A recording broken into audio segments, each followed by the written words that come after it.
Right, welcome everybody to another episode of the Chris and Dave Reality Cast. I'm one of your hosts, Chris Phelps, and my co-host and very good friend is Mr. Dave Horrocks. Hey there, Chris. Happy weekend here.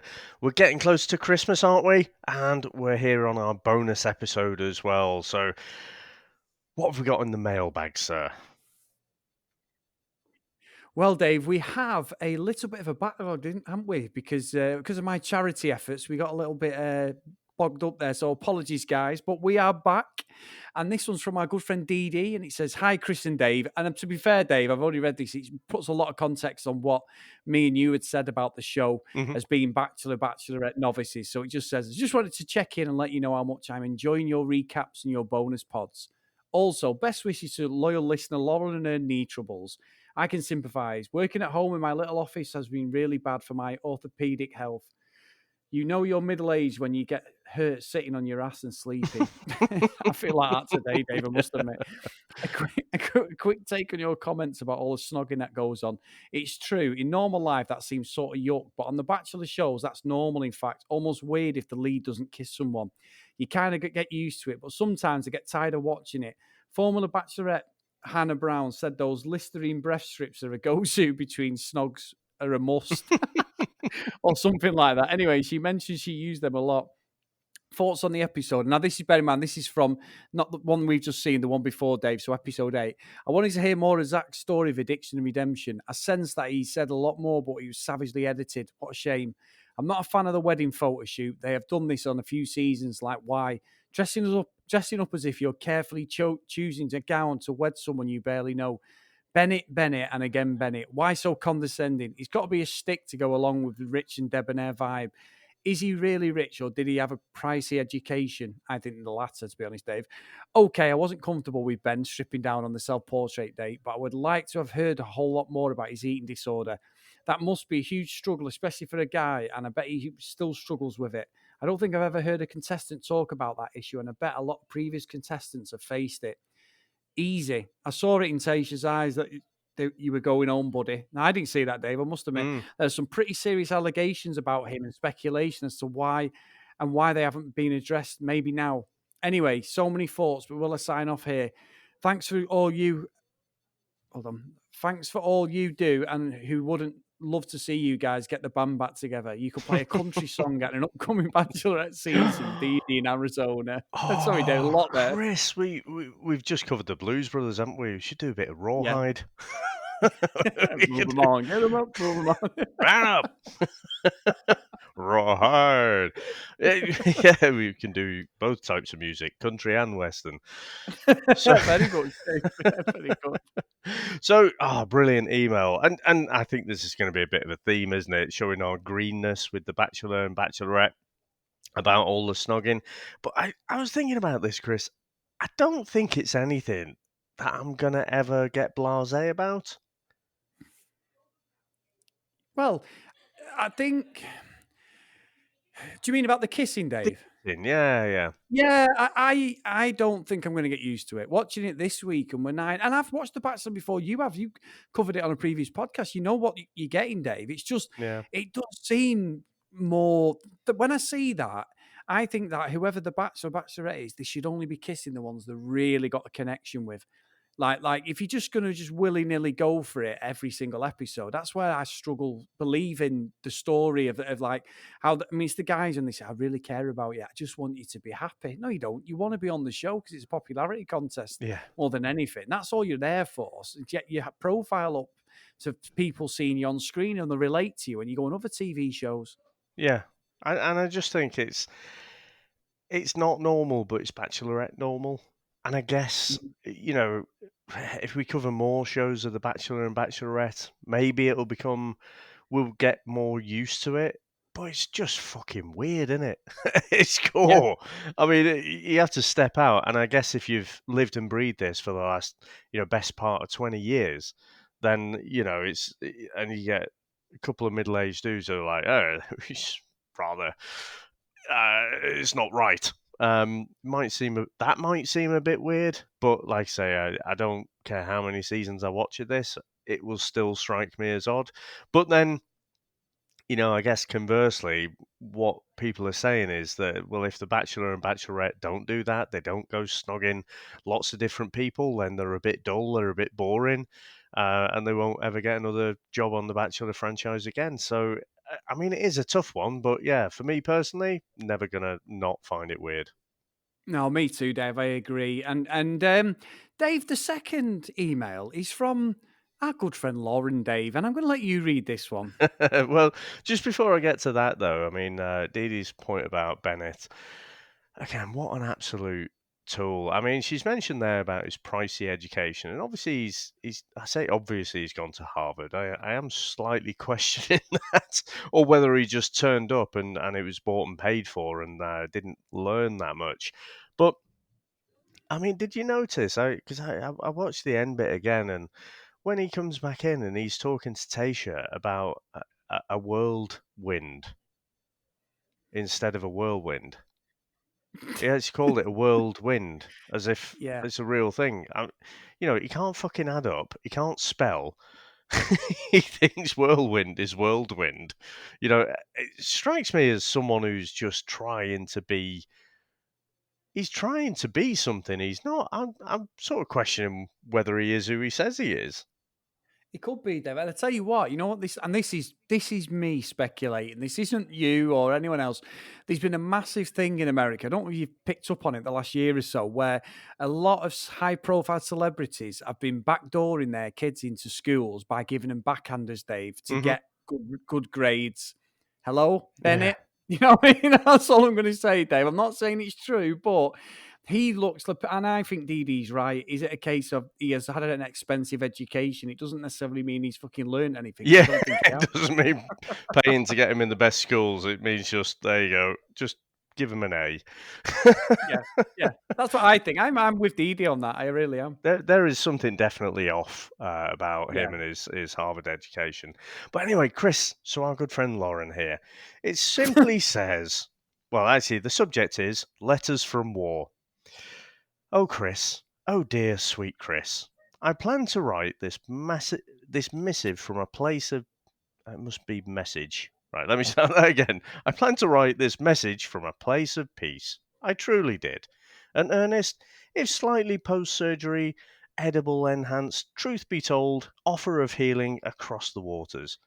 But no matter how horrendous your opinions are, and boy, they are horrid, are we not, deep down, allies in watching trash TV in these troubled times? But then, dear Chris, you opened the pod saying, hats off to Zach and Ben. And you shortly followed that with sudden tenderness for Ed, whom you shat on just last week. And this was the previous week. So this is a letter from last week that we didn't get a chance to read out. And Chris, Peg the leg could stand no more. I, is- I issued Zach to you as a challenge last week because even before we knew much about him, he gave me creepy vibes. Knowing his story now, I do applaud the resilience it takes to battle demons and hold them in check, but even so, something about him just makes me shiver. His whole "you're breathtaking" moment felt incredibly manipulative. The odd fondness with which he spoke of his wild ride felt off, and he also referred to Tasha as someone who he was craving, as if that addictive appetite were a compliment. In the end, I'm left more uncomfortable than before with Zach of the weak chin and shifting eyes. So, Chris, you failed the test. Put your hat back on. And while you're doing that, can you also tell Ben to put his clothes back on too? Physical nakedness without consent or explanation in the moment, or ever in the case of the guys in the room who never got the latter context, is a massive pass. Chris, again, your head should firmly be covered, just like Ben's unsolicited real life junk. Now, Chris, all is not lost between us. Your betrothed, Jason, may feel more lastingly betrayed by these offences, and more by your sudden pandering to Ed, but I can appreciate a grower, smiley face, And with Dave as your captain, you do indeed sometimes find your way, much like a baby naked mole rat who sometimes does fail, who sometimes does fall down the right hole. And most of all, you did heroically eat kangaroo balls for your lady love to go to Australia. So all is not lost, and here's the offer. Deliver the rendition of Mocha Latte. Oh no, I've not forgotten. And the tally of the podcasts where the performance has not occurred is now at 2. Or else, I think it's probably 3 now. In its place, perform an interpretive musical self portrait in the spirit of this week's group days. Sing a little ditty about the essence of your deepest traumatic Chris coming to be, and perhaps you will once more get the rose. And if you choose to pass, just remember this: a peg leg is useful in a fight. And that's from Lauren. Now, Chris, that was chock full of insults and slights. What have you to say?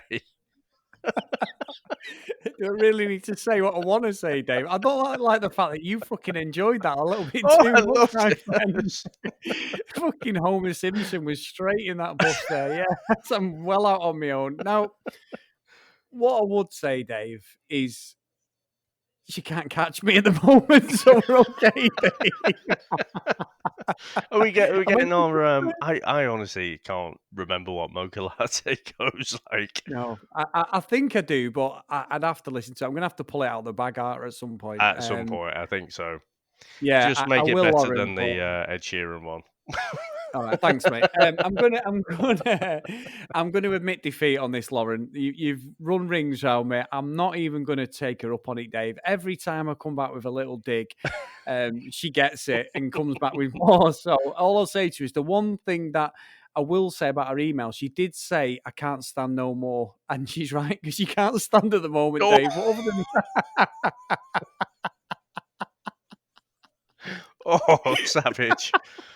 Oh my but word! other than that, I'm admitting defeat, You Dave. She's what's done me admitted there. defeat after that? I think you've invited a bit more troll in there. Bring it on, bring it on. Right. Lauren, I doff my cap. I have no answer for that. Very, very good. Very good. Awesome. Now, Um, Chris, we had another one from Lorraine.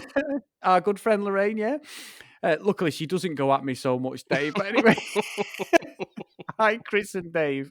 It's me again. I can't keep away. Have you noticed that Tay? She can't pronounce the word vulnerable. She says vulnerable. I think even I can't pronounce vulnerable. Vulnerable. Vulnerable. It's even I couldn't do it every time. I'm not happy about that, Lorraine. Was that another test? I don't. I don't do all the come by our bullshit. And this episode was full of it. Each of the men were trying to outdo each other with their sob stories, vying for Tasha's attention. It was so awkward to watch. Bulimia, brain tumors, the mother and son story, and then Blake molded a penis, which is what you said, It's Dave. probably kept him on the show, though. To be fair, hasn't it? It was a lovely bit of sculpturing. Did you notice that when Tasha came back from crying at the art class, as she walked back into the room, Bennett was giving the biggest yawn. He really is a prize knob. I completely agree. He is a knob, Ed Lorraine. Completely agree. And those white pumps with no socks he was wearing with his suit were awful. Totally agree. He obviously he was from the Don Johnson Miami Vice era Yeah, day yeah. because that was horrendous. His behaviour towards Noah was shameful. Now, Noah is no angel, but the way Bennett treated him with his condescending gifts and spoke down to him was disgusting. And we both said that, Dave. Yeah. Noah's a bit of a dick, but Bennett, fuck me, he just completely nailed himself to the cross there. Finally, I have to say, the best part of the entire episode was the photographer. He was awesome, and those tight shorts he was wearing, zero fucks given. He was brilliant. Bring back the photographer. He was the best entertainment. Love your bus tucker video, Chris. You did so well eating all that Aussie tucker. You won an excellent prize. That was a lot of ground to cover in 12 days, but you saw some great parts of Australia. Pity you didn't make it to Melbourne, where I live, as it is a beautiful city. There is always rivalry between Sydney and Melbourne as to which is the best city. And as they say over here in Oz, catch you later, Lorraine, or Loza, as I get called. Now, Loza, I will say, I don't know if you know, you might not because Melbourne's a big city, but my godfather lives in Melbourne and I have an open invitation to go over to do what they call the iceberg swimming, Dave. And my uncle has What's done a that? video. Basically, they swim every morning. Some of these people in the 70s and 80s, there's a video called The Iceburgers. And I think it's, oh God, I know the bloody port because I'm dying to go over, but I know a load of the guys. There's a enduro runner called John Van Wees who he basically comes to the UK, Dave. He's swum the English Channel about 30 times, but he does a run from London. It's called the Arch to Arch run. He runs from London Arch to Dover, swims from Dover to Calais, and then cycles from Calais to Paris to under the is it the Oof. not the it's the Marble Arch, the Arch de Triomphe, I think it is. Mhm. And he's the world record holder up until 2 years ago, and he's done it low. So I know John Van Wees, I know Sam Solomon, who's a boxer, and the guy who runs it all over there is a guy called John Locko. So he runs this Iceburgers, and they're all in the 70s and 80s, Dave, most of them. They swim every day on the sea in this bit around this port where there's a sports. I think it's Victoria around there, Dave, in Melbourne. Oh, But right, yeah, okay. I'm dying to go. So Lorraine, put a bit of context on that, please, because I'm going to find all the details. But I speak to him daily. So yeah, Melbourne has a close placement, and obviously I watch Neighbours every day, Dave. So you Well, know what I mean. You I can't was be in a gonna random say, street.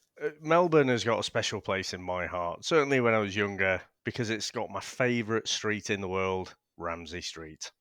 Yeah, without a doubt, Dave. Without a doubt. And I watched last night my first ever crush, Kylie Minogue, when she broke through on UK TV when she was Charlene in Neighbours. Oh, loved her. But yeah, we still watch Neighbours every day. And Lorraine, please put some context on. I'm going to find all the information out where they are, but I have them all on Facebook. I love Melbourne. It's just somewhere I've never visited. Do you reckon Kylie Minogue's got a picture of herself in the attic? Well, I was hoping she got a picture of me, Dave, but yeah. She just doesn't get older. Um, yeah, but anyway, oh, I mean, we all loved Kylie, didn't we? I don't think there's Oh, anyone at our age kind of group who didn't. no, amazing, Kylie. Amazing. Yeah. And Lorraine does follow up with a follow on, just an add on. It says, I meant to say sorry to hear about your brain tumor diagnosis, Dave, and I love your positive outlook and attitude. As they say here in Australia, you ripper. That's pretty good, that, Dave. So thanks so much. And like I say, for me, it's like it's just a thing that happened ages ago, and the only reason I mention it is just because it gave me a bit of context to Zach's story and why I wasn't personally buying it. No, hey Dave, and it's lovely that she's come back about. You're very open about your brain stuff, Dave, the other week, and I think that's so right in the context of it. You know better than anybody. You know what I mean, especially with what Zach was saying. So I think you might, and a lot of people have said that as well. It seems to be like the Hail Mary stuff, wasn't it? Let's see who can outdo everything. You know, the way it was going, it was like, oh my god, I had a gerbil once, and he died when I was 6. Oh my god, Tasha, I've never got over it. It's like fuck off. That's serious. I know a joke at that. What he had was very serious, and obviously what Ben talked about and everything. But it was literally the episode of Hail Marys, wasn't it? Let's see what sad stories we can get going. It just was continuous. Yeah, I mean, from what I can tell, well, in fact, let's discuss that after because I think the next email is Yes, speaks it a does. little Yeah, bit to that. So I'll let you go. yeah, Go ahead. yeah. This is from our good friend Megan. And it says, Hi, Chris and Dave. I love your show, but it's obvious you guys are Love Island experts, but not Bachelorette experts. Correct. The fact that you are so surprised by all the making out tells me right away that you are newbies. This is a staple of the show. I don't bat an eye after years of watching. Also, giving Tasha Claire shit about being on the previous show is crazy. That is how the show works. You get famous from previous seasons and then get the main stage. There are no leads that haven't had success on their shows, on other shows. Also, the disdain at the contestants telling their sad story, another staple. I refer to it as tragedy porn. I don't mean to minimize anyone's experience, but they always do this. If you had a sad story, you have to tell it by a certain point or you won't move forward. It's gross and not okay, but how it is. I really love your recaps. Your sister's from Michigan, where I live, but married a wonderful man from Manchester, Dave. No mention of Liverpool. No. Or St. Helens. Wonderful man from Manchester and has lived in England her adult life. I feel like your recaps bring us together. Megan, thank you very much. Being a Manchester native, obviously David was passing through when he lived in Manchester. I appreciate that. And that's quite a positive one for me, Dave. She hasn't singled me out, but I'm taking it as a victory. No, that's good. And of course, I poke fun occasionally, but I do love Manchester as well. I had 10 great years up there. Um, So yeah, and I think we said right off the off at the off. Sorry, I'll put my teeth back in. Right at the off that obviously this is outside of our comfort zone with the Bachelor Bachelorette. And we're more kind of into Love Island, but as I said at the top of the show, I don't think I'll ever really get used to the kissing. Um, and I don't know. I guess I'm questioning, Chris, how how much I'm liking this format because I kind of Yeah, I love getting on and discussing it with you, and but at its core, Chris, we know that all the people who go onto Love Island are after it for a bit of fame, but they fool me for a little bit that they're actually after love as well. Whereas, there's always accusations about how fake it is and stuff, and how set up certain scenes are. But I think compared to The Bachelor, it's like a fucking gritty drama, Love Island. you know, this see The Bachelorette for me just seems another level of polished and productionized and producer led. And I get the impression, from listening to other podcasts and things that a lot of Bachelor Nation just kind of love that. They love the familiarity of it. They know what to expect, the format of it, the formula. And even though it's not, it's these reoccurring characters, I think I'm looking for people to be there for, dare I say it, Chris, the right reasons. I have to cling to something that someone in there is actually there for the right reasons. But with this format, I'm thinking less that anyone is there for to actually find love than I started off the season as. yeah, I mean, yeah. I think what do that's you right. think? I think so. I think you're right. I think what Megan said is great, and a lot of people who've emailed in and messaged on Facebook and Twitter and that have said the same thing. That's the way it is. And what Megan said makes perfect sense. You've got to bring the tissues out, the sob story, everything. I think for me, being fatigued is because I watch so many, especially it's the talent shows in the UK. I know you've got like America's Got Talent and that in the UK. Most of the year, probably over half of the year is dominated by two TV shows on a Saturday night: X Factor and Britain's Got Talent. And America's Got Talent is just the same. Britain's Got Talent. X Factor is exactly the same. It's just a purely a singing competition, but you always get the sob stories, don't you? Some of them are genuine, and I've sat there and watched Sam get teary eyed over, if someone's had some serious illness and that. I've never poked fun at anybody who has had an illness or anything like that, but they pull all sorts out of the bag, and sometimes it's not even in relation to family, it's just some ridiculous stuff. And then I've been laughing about in the last few episodes about, the song You Raise Me Up comes on also. They always pull, it's just the format they use. So maybe that's what it is. Maybe it's fatigue. The Bachelor was obviously, and the Bachelorette was obviously the OG at doing this, Dave, and bringing this format. And everywhere around the world, in the UK where we are, maybe they've just copied that situation. It's Simon Cowell's baby, both of them two, X Factor and Britain's Got Talent. So obviously brought it to America, but I think it was Pop Idol before them. And so yeah, so maybe that's just what it is. It might just be fatigue because we're seeing the back end of the Bachelor and Bachelorette because we've only piggybacked on the last year or so properly. Yeah, and I think with the talent shows, like say you got Britain's Got Talent, right? They are there for a specific reason. And I know, you get these side sob stories and stuff, but they are there to demonstrate that they have talent and they, want to make it as a singer, as a comedian, as a general entertainer, whatever it is, they are there. And the sob story is like a side dish, to the overall story to try and give them make them more of a fleshed out character. Here you've got a dating show. So people who are pretending that they're there to end up married, to meet a life partner, get married, have babies and whatever, and move on. And I just, of all the shows we've watched, Chris, I find this the least authentic. Yeah. And I'm I, not I, trying. Were you saying? Was it you saying last week? I'll never get pelters. I might get some now, but honestly, that and I just probably have to get over that. And at some point, I bet there's people out there screaming now. Yeah, we all know it's fake. It's like wrestling. We know it's predetermined what the outcome's going to be, but that doesn't stop it from being entertaining. But I think that there's a small part of me that bit of a old romantic at heart, that I just think people should be there for the right reasons, and none of the people in the house now, Chris, or the mansion, La Quinta, I don't think anyone's there to actually find a person. No, I don't. I don't think Tasha's in there to No, find anyone. I don't. I think she knows that nobody is right for her. I think that now. And look, she's been great the last couple of episodes because she does not finger fools gladly, Dave. She has got her head screwed on. She knows what she wants. She's very strong, and if she's had enough of you, you're gone.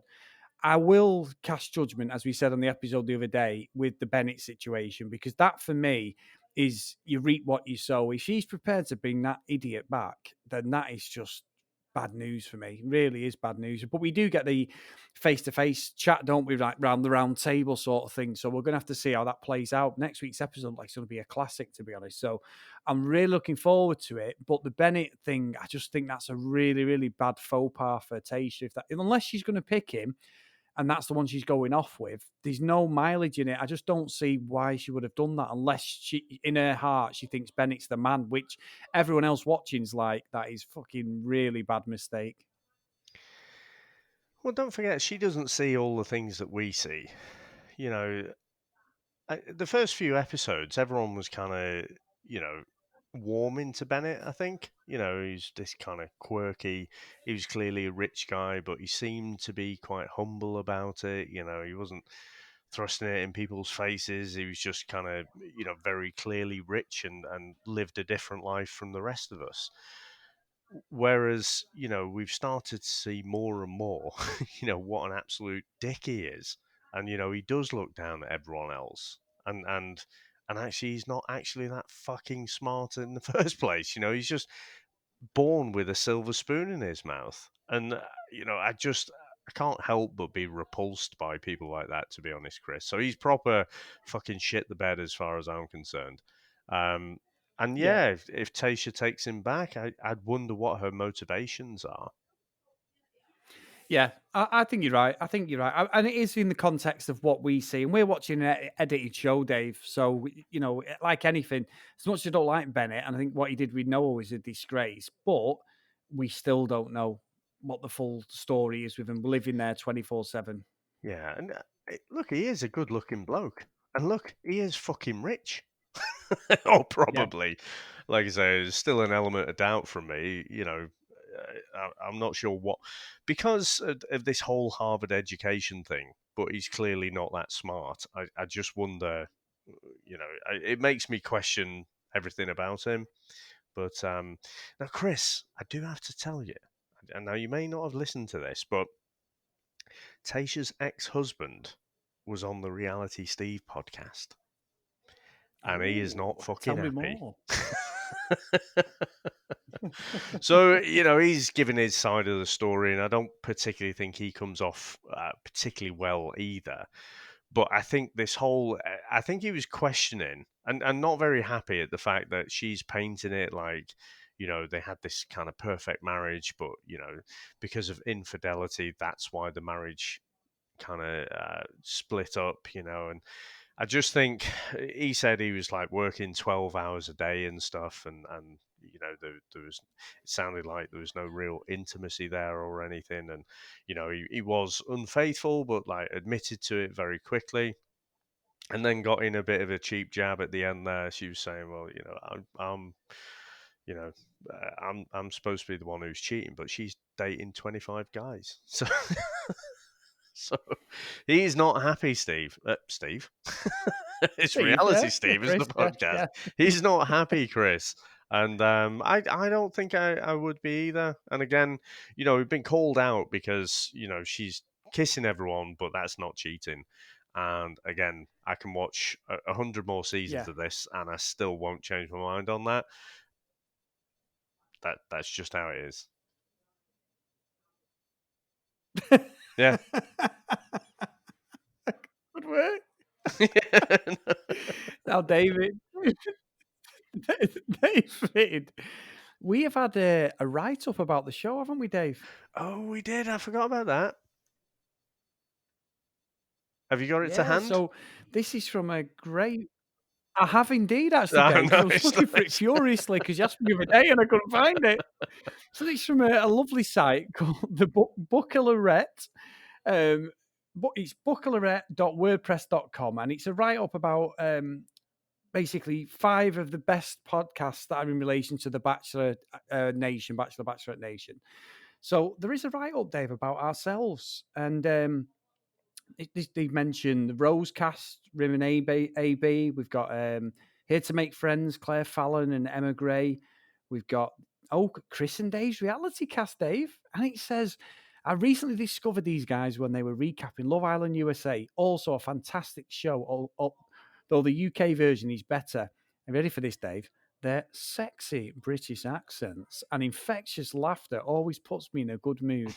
I love that they can poke fun at the contestants and the franchise in general, rather than blowing smoke up the bums of Bachelor Nation faves. Chris and Dave are honest and blunt in their critique of the episodes, without being mean because they are just so damn jolly and lovable. Maybe quarantine is making me a little stir crazy, but if we are ever allowed to travel safely again, I want my first trip to be on a pub in the UK to talk reality TV with these two over a pint. Well, I thought that was absolute. That's from we didn't know anything about this day. That's so nice, isn't it? Honestly, Chris, that is absolutely brilliant. And, we just got tagged in on Instagram, didn't we? And I thought, oh, what's this? And, followed it along. And it just makes you feel so humble and you know, just absolutely brilliant. Yeah, humble is the only word that's coming to my mind at the minute. Wouldn't it be great though to just get in the pub, just chat shit, a few pints or a few proseccos for yourself, I guess, and then Yeah. chat shit about reality TV. That sounds like a good fucking night. We just need these vaccines to to come out, and obviously people to take them, and then and yeah, then we'll be good. I think that'd be brilliant. Preferably in Vegas though.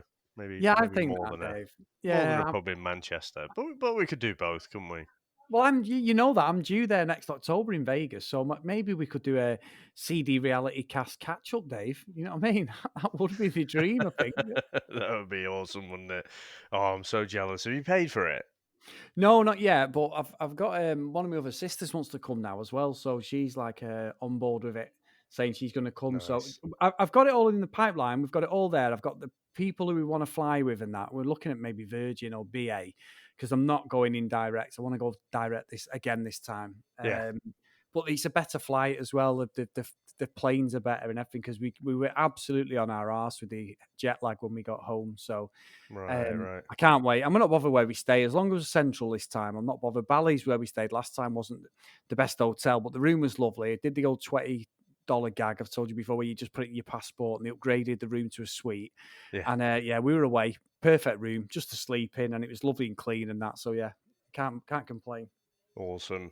I think yeah, so they fly direct from Gatwick and it's Virgin, and it's just brilliant. Usually, Chris, on my way over there, I'll get like good solid 3 movies. Probably watch 2 and then doze for a bit, watch another one, doze for a bit more, and then I'm there. Uh, And then you're straight, well, say straight through customs. Usually customs takes fucking ages, but I'm pretty jealous you're going there next year. I might have to remedy that situation. Yeah, you think you need to, Dave? If we need to go to have a podcast get together, and to recharge our batteries, especially if Love Island USA is in Vegas again, it's only right that we get over there and promote it, Dave.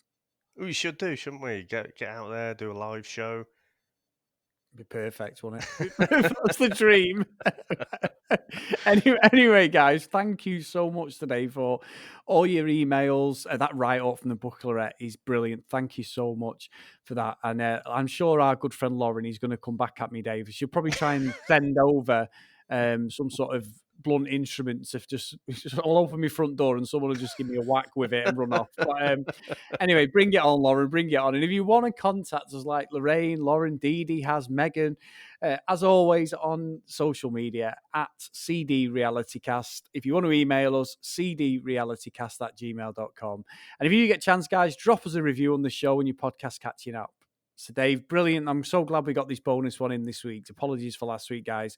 And yeah, it's all kicking off because we've got a double dose of Bachelorette this week, Dave, haven't we? I know. So it's Monday and Tuesday, isn't it? So we've got the home visits and stuff coming up as well. So it's going to be. I mean, we've still got 7 guys, I guess, at the minute. I don't really see.